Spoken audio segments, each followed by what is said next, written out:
খেলনাগুলোকে mobile অ্যাপের মাধ্যমে খাবার খাওয়াতে পারে। আর এছাড়াও এই খেলনাগুলোতে প্রতিনিয়ত নতুন নতুন অ্যাবিলিটি আপডেট করা হয়। তাই এই খেলনাগুলো হতে পারে একটা বাচ্চার সব থেকে কাছের বন্ধু। তো অ্যাডভার্টাইজমেন্ট শেষ হবার পরে আমরা দেখতে পাই কেডি নামের একটা বাচ্চা মেয়ে তার বাবা মায়ের সাথে এমনই একটা খেলনা হাতে করে নিয়ে ঘুরতে যাচ্ছিল। কিন্তু সেদিন প্রচন্ড তুষারপাত হবার কারণে কেডির বাবা মা গাড়ির সামনে ঠিক মতো কিছু দেখতেই পারছিল না। এমনকি রাস্তায় বরফ জমার কারণে তাদের গাড়ি বারবার স্লিপ করছিল। তাই তারা গাড়িটাকে রাস্তার পাশে দাঁড় করিয়ে রেখে অপেক্ষা করতে থাকে এইসব কিছু ক্লিয়ার হবার জন্য। কিন্তু দুর্ভাগ্যবশত তখনই সামনে থেকে আসা একটা বিশাল ট্রাকের আঘাতে তাদের গাড়িটা চূর্ণ বিচূর্ণ হয়ে যায়। তো এর পরের সিনে আমাদের ফানকি নামের একটা খেলনা কোম্পানি দেখানো হয়, যেখান থেকে মূলত গল্পের শুরুতে দেখানো খেলনাগুলো তৈরি করা হতো। আর এখানে এই খেলনাগুলোর ডিজাইন, কোডিং এই সব কিছু করতো এমা নামের একজন মেয়ে। এমার সাথে তার দুজন সহকারী তাকে সব সময় সাহায্য করত, যেটা দেখে তারা ভেবেছিল হয়তো এই স্কিনে কোনো ঝামেলা হয়েছে। তাই তারা স্কিনটা খুলে ফেলার চেষ্টা করলে দেখতে পায় যে সেটাকে কোনোভাবেই খোলা যাচ্ছে না। এইসব কিছুর মধ্যে আবার তাদের সাথে দেখা করার জন্য তাদের বস ডেভিড চলে আসে। ডেভিড এমার এসব রোবট তৈরি করা দেখে প্রচন্ড বিরক্ত হয়ে গিয়েছিল, কারণ নতুন এই খেলনা তৈরির রিসার্চ অ্যান্ড ডেভেলপমেন্টের জন্য কোম্পানির অনেক টাকা খরচ হয়ে গিয়েছিল। ডেভিড আসলে এমার কাছ থেকে এমন একটা খেলনার ডিজাইন চাচ্ছিল যেটা মাত্র $50 বাজারে বিক্রি করা যাবে, কারণ ইতিমধ্যেই বেশ কয়েকটা কোম্পানি তাদের খেলনাগুলোর কপি করে সেগুলো অনেক সস্তায় বাজারজাত করছিল। কিন্তু এমা তার বসকে বুঝাতে থাকে যে দেখুন বস, মার্কেটে টিকে থাকতে হলে আমাদের সস্তা প্রোডাক্ট নয়, বরং এমন ইউনিক কোনো প্রোডাক্ট বের করতে হবে যেটা আমাদের আগে কেউ বের করেনি। আর সেটা হতে পারে আমার তৈরি করা এই নতুন খেলনা। এই খেলনার সাথে কানেক্ট হবার জন্য বাচ্চাদের কোনো মোবাইল অ্যাপের প্রয়োজন পড়বে না। তারা সরাসরি একটা সাধারণ মানুষের মতোই এই খেলনাটার সাথে কানেক্টেড থাকতে পারবে। আর এইসব কিছু বোঝানোর জন্য এমা খেলনাটাকে চালু করে তার বসকে দেখাতে গেলে খেলনাটা ওভারহিটেড হয়ে তার মাথায় আগুন ধরে যায়। এইসব কিছু দেখে ডেভিড রেগে মেগে তাকে বলে যে এইসব রোবট এক্ষুনি ব্যাগের ভেতরে বন্ধ করে ফেলে দাও আর সস্তা কোনো খেলনা বানানোর জন্য কাজে লেগে পড়ো। বেচারি এমা হতাশ হয়ে রোবটটাকে ব্যাগের ভেতরে তুলে ফেলে। আর তারপর সে একটা হাসপাতালে চলে যায়। আসলে এই হাসপাতালে গল্পের শুরুতে দেখানো কেডি নামে সেই বাচ্চা মেয়েটা ভর্তি ছিল। গল্পের শুরুতে দেখানো সেই কার অ্যাক্সিডেন্টে এই বাচ্চা মেয়েটা বেঁচে গিয়েছিল, আর কেডি ছিল এমার একমাত্র বোনের মেয়ে। আর সেদিনের দুর্ঘটনায় এমার বোন এবং দুলা ভাইয়ের মৃত্যুর পরে এই বাচ্চা মেয়েটার দায়িত্ব এখন এমার উপরে এসে পড়েছিল। তো যাই হোক, এখন এমা তার ভাগ্নিকে সাথে করে নিয়ে নিজের বাড়িতে আসতে থাকে। আর এই বাচ্চা মেয়েটাকে দেখে আমরা বুঝতে পারি যে বাবা মাকে হারিয়ে সে কতটা অসহায় হয়ে গেছে। তো যাই হোক, বাড়িতে এসে এমা কেডিকে নিজের সম্পূর্ণ ঘরটা দেখিয়ে দেয়। আর ততক্ষণে রাত হয়ে গিয়েছিল বলে এমা কেডিকে পাশের ঘরে ঘুমাতে বলে চলে যেতে থাকে। কিন্তু তখনই কেডি বলে, তাকে একদমই সামলাতে পারবো না, আমি তো কোনো গাছ বা অ্যাকুরিয়ামে থাকা কোনো মাছও আজ অব্দি সামলাইনি। এইসব কথা বলতে বলতে তাদের বাড়িতে কেউ একজন চলে আসে। এমা দরজা খুলে দেখতে পায় যে লিন্ডা নামের একজন মহিলা এসেছিল কেডির মানসিক স্বাস্থ্য পরীক্ষা করার জন্য। আসলে লিন্ডাকে হাইকোর্ট থেকে অ্যাপয়েন্ট করা হয়েছিল যাতে করে সে কেডির মানসিক অবস্থা এবং এমার আশেপাশের পরিবেশ দেখে হাইকোর্টকে একটা সিদ্ধান্ত জানাতে পারে যে কেডি এমার সাথে থাকবে কি না। আর আজকে বেশ কিছুক্ষণ পর্যবেক্ষণ করে লিন্ডা এমাকে জানায় যে দেখো, তুমি যদি কেডিকে তোমার সাথে রাখতে চাও তাহলে তোমার বাড়িতে কিছুটা পরিবর্তন করতে হবে, কারণ তোমার সাথে থাকলে কেডির মানসিক অবস্থা অনেক খারাপ হয়ে যেতে পারে, কারণ সে তোমার কাছ থেকে কোনো অ্যাটেনশন পাচ্ছে না। এমা তার কাছ থেকে এইসব কিছু শুধরে নেবার জন্য কয়েকদিনের সময় চেয়ে নেয়। তো যাই হোক, লিন্ডা চলে যাবার পরে তারা দুজন যখন খাওয়া দাওয়া করছিল তখনই এমা বাচ্চাটাকে বলতে থাকে যে দেখো, আজ থেকে আমার অনেক কাজ করতে হবে। গত সপ্তাহে তোমার কারণে আমি অনেক দিন ছুটি নিয়ে ফেলেছি। আমি আমার বাড়ির বেসমেন্টে কাজ করব। তুমি ঘরের ভেতরে আমার আইপ্যাড নিয়ে যতক্ষণ ইচ্ছা চালাতে পারো। বাচ্চা মেয়েটা তার কথায় রাজি হয়ে যায়। আর এমা নিজের বেসমেন্টে গিয়ে সেই ছোট ছোট খেলনাগুলো বিভিন্নভাবে ডিজাইন করতে থাকে। এইসব কিছু করতে করতে অনেক রাত হয়ে গিয়েছিল, আর তখনই এমার সাথে দেখা করার জন্য কেডি চলে আসে। এমা হতাশ হয়ে কেডিকে বলে যে আমি হয়তো তোমার ঠিক মতো খেয়াল রাখতে পারছি না, তাই না? আমাকে ক্ষমা করে দিও। এইসব কথাবার্তা বলতে বলতে কেডির চোখ পড়ে যায় সেখানে থাকা বিশাল বড় একটা রোবটের উপরে। সে এমাকে জিজ্ঞাসা করে যে ওটা কি এমা? এমা বলে যে ওটা ব্রুস নামের একটা রোবট। এই রোবটটাকেও সুন্দরভাবে তৈরি করতে থাকে। আর এবার তারা এই পুতুলটার ভেতরের সকল পার্টস, প্রোগ্রামিং সবকিছুই অনেক ভালোভাবে সেট আপ করে দেয়, যার ফলস্বরূপ কয়েকদিন পরে ডেভিড তাদের সাথে দেখা করতে আসলে এই প্রথমবার তারা সরাসরি ডেভিডের সামনে সেই পুতুলটাকে উপস্থাপন করে। তারা এই পুতুলটার নাম দিয়েছিল মেগান। আর আজকে এই পুতুলটাকে কেডির সাথে পরিচয় করিয়ে দেয়া হচ্ছিল, যাতে করে সবাই বুঝতে পারে যে একটা বাচ্চা প্রথমবার এমন একটা অ্যাডভান্স খেলনা পেলে কিভাবে রিয়্যাক্ট করে। উপস্থিত সবাই অবাক হয়ে দেখতে পায় যে কেডি মেগানকে নিজের বান্ধবীর মতো গ্রহণ করে নিয়েছিল। আর মেগান নিজেও ছিল অনেক অ্যাডভান্স। সে ফিঙ্গারপ্রিন্টের মাধ্যমে কেডির সাথে পেয়ার হয়ে যাবার সাথে সাথে তার সাথে গল্প সল্প করে, এমনকি সে কেডির একটা সুন্দর ছবিও এঁকে দেখায়। এই সব কিছু দেখে ডেভিড বুঝতে পারে যে এটাই হতে চলেছে ভবিষ্যতের খেলনা। তাই সে প্রচন্ড খুশি হয়ে এমাকে কংগ্রাচুলেশনস জানায় এবং সে দ্রুত এই খেলনার ম্যাস প্রোডাকশনের জন্য তার বসের কাছ থেকে ইনভেস্টমেন্ট নেবার জন্য প্রস্তুত হয়ে যায়। আর এখন এমা মেগানকে কেডির সাথে নিজের বাড়িতে নিয়ে আসতে থাকে, যাতে করে এই খেলনাটা লঞ্চ করার আগে এর ভেতরে যদি কোনো সমস্যা থেকে থাকে তাহলে তা ধরা পড়ে যায়। এখন আমাদের মেগানের ফিচার সম্পর্কে জানানো হয়, যেখানে পুতুলটাকে তৈরি করা হয়েছিল সম্পূর্ণ টাইটেনিয়াম দিয়ে। এর ভেতরে ছিল A17 বায়োনিক ফিউশন নামের প্রচন্ড শক্তিশালী একটা প্রসেসর, যার মাধ্যমে এই রোবটটা সরাসরি কথা বলতে পারত, চোখের মাধ্যমে ছবি ভিডিও তুলতে পারত, আর চ্যাট জিপিটির মতো সকল প্রশ্নের উত্তর সে জানত। রোবটটাকে টোটাল 6টা কালারে তৈরি করা হয়েছিল, যার প্রত্যেকটার দাম নির্ধারণ করা হয়েছিল $10,000। কারণ এই একটা মাত্র পুতুল থাকলে কোনো বাচ্চার অন্য কোনো খেলনার কোনো প্রয়োজনই পড়বে না। এই রোবট বাচ্চাদের খেলনার পাশাপাশি বাচ্চাটার শিক্ষক, এমনকি বাচ্চাটার অভিভাবকের কাজও করতে পারে। এইসব ইন্ট্রোডাকশন দেওয়া শেষ হলে এখন রাতের বেলা কেডি ঘুমিয়ে পড়েছিল, আর তার পুতুলটা নিজেকে চার্জে লাগিয়ে নিয়েছিল।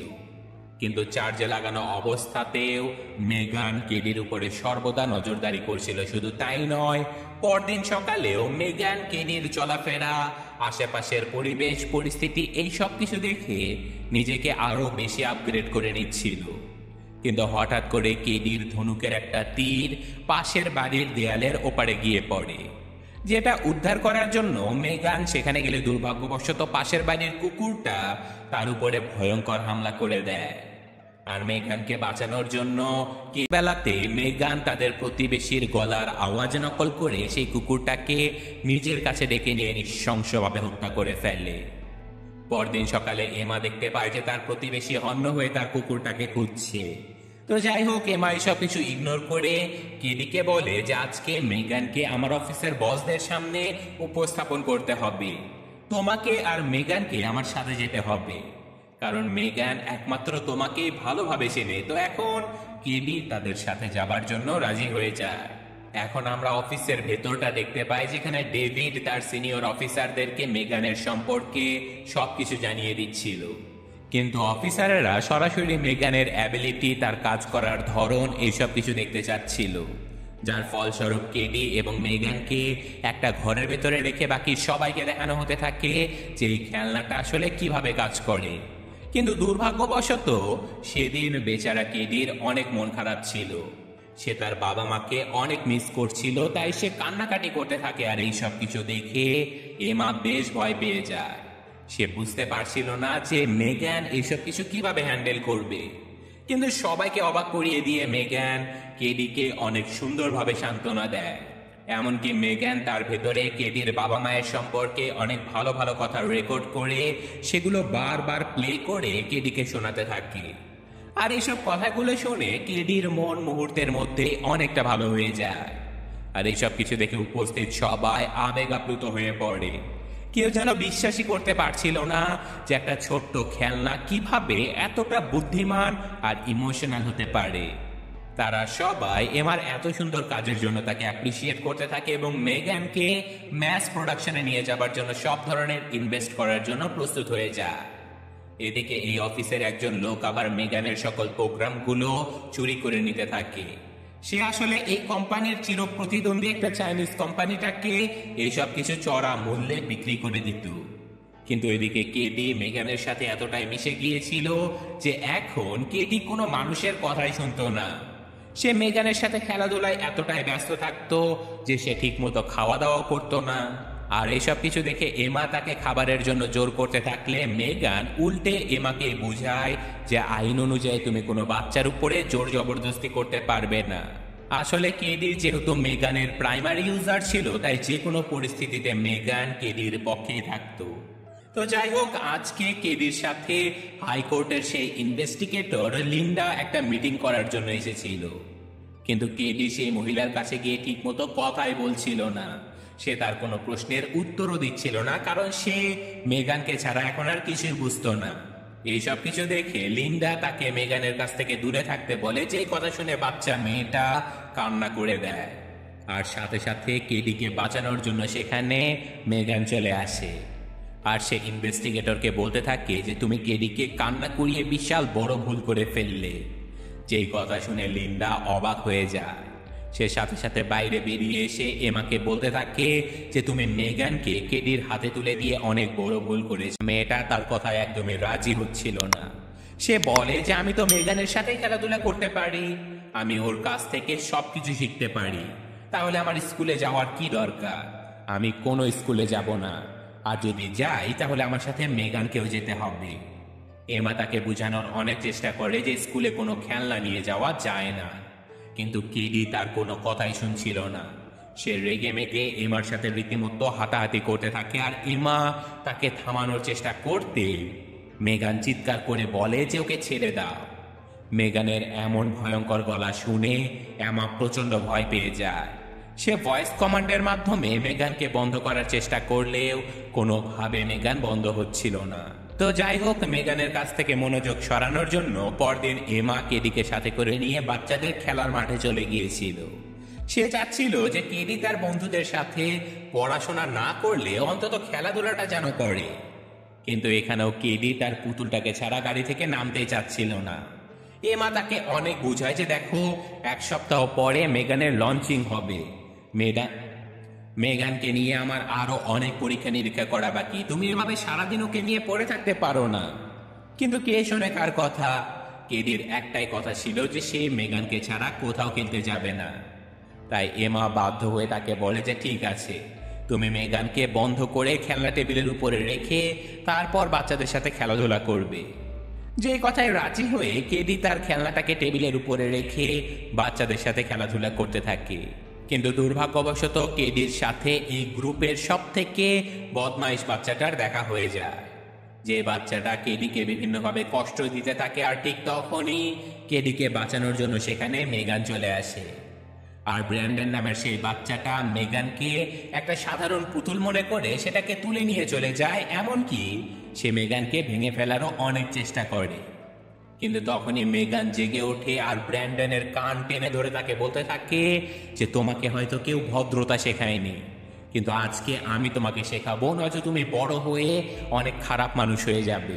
এইসব কথা বলতে বলতে মেগান এই বাচ্চাটার কান টেনে ছিঁড়ে ফেলে। শুধু তাই নয়, মেগান ব্র্যান্ডনকে ধাওয়া করতে করতে উঁচু একটা পাহাড় থেকে নিচে ফেলে দেয়, আর নিচে পড়তেই একটা গাড়ির ধাক্কায় ব্র্যান্ডন সেখানেই মারা যায়। এই ঘটনার পরে পুলিশ অফিসারেরা সেখানে এসে সবাইকে বিভিন্নভাবে জিজ্ঞাসাবাদ করতে থাকে, কিন্তু মেগান যেহেতু একটা খেলনা ছিল তাই সে সকল জিজ্ঞাসাবাদ থেকে বেঁচে যায়। তাই বাড়িতে এসে এমা কেডি এবং মেগানকে জিজ্ঞাসা করে যে আচ্ছা, তোমাদের সাথে কি হয়েছিল, ব্র্যান্ডন কিভাবে মারা গেল, এবং কেডিকে গালাগালি করতে করতে বলে যে আমার কুকুরকে কোথায় রেখেছিস তুই, জলদি খুঁজে দে। তো এইসব ঝগড়াঝাটি শেষ হয়ে গেলে রাতের বেলা মেগান সুন্দর সুন্দর গান শুনিয়ে কেডিকে ঘুম পাড়িয়ে দেয়। আর ওদিকে আমরা সেই প্রতিবেশীকে দেখতে পাই যে কিনা এই রাতের বেলাতেও তার কুকুরটাকে চিৎকার করে ডেকে ডেকে খুঁজে চলছিল, কিন্তু তখনই সেই মহিলার পরিত্যক্ত গ্যারেজের ভেতর থেকে মেগান সেই কুকুরের শব্দে চিৎকার করতে থাকে। মহিলাটা ভেবেছিল যে গ্যারেজের ভেতরে হয়তো তার কুকুরটা আটকা পড়ে গেছে, তাই সে কুকুরটাকে খোঁজার জন্য গ্যারেজের ভেতরে চলে যায়। আর তখনই তার সামনে ভয়ঙ্কর রূপ নিয়ে হাজির হয় মেগান। কারণ এই মহিলাটার কারণে কেডি সেদিন কষ্ট পেয়েছিল, তাই সে নৃশংসভাবে এই মহিলাটাকে ওয়াটার প্রেশার গান দিয়ে গলা কেটে মেরে ফেলে। এখন পরদিন সকালে ঘুম থেকে ওঠার আগেই এমার সাথে পুলিশ অফিসাররা দেখা করতে চলে আসে। তারা সবাই এমাকে সন্দেহ করছিল, কিন্তু স্বাভাবিকভাবে পুলিশের কাছে এমার বিরুদ্ধে কোনো প্রমাণই ছিল না। তাই পুলিশেরা চলে গেলেও এমা অনেক কিছু চিন্তা করতে থাকে যে এসব খুন খারাপি তার আশেপাশেই কেন ঘটছে। তখন সে এই সবগুলো দুর্ঘটনার পেছনে একটা কমন রেজাল্ট খুঁজে পায় যে সবখানে মেগানের উপস্থিতি ছিল। তাই সে মেগানের চোখ দিয়ে রেকর্ড হওয়া ভিডিওগুলো দেখার জন্য তার ল্যাপটপ চালু করে ফেলে, কিন্তু সে বেশ কয়েকটা ভিডিও দেখতে পারলেও বাকি সবগুলো ভিডিওই করাপ্টেড ছিল। এমা ভেবেছিল যে নিশ্চয়ই মেগানের সিস্টেমে কোনো ঝামেলা হয়ে গেছে। সে এই সব কিছু নিয়ে যখন প্রচন্ড চিন্তিত হয়ে গিয়েছিল, তখন রীতিমতো একটা ভূতের মতো তার সামনে মেগান এসে হাজির হয়।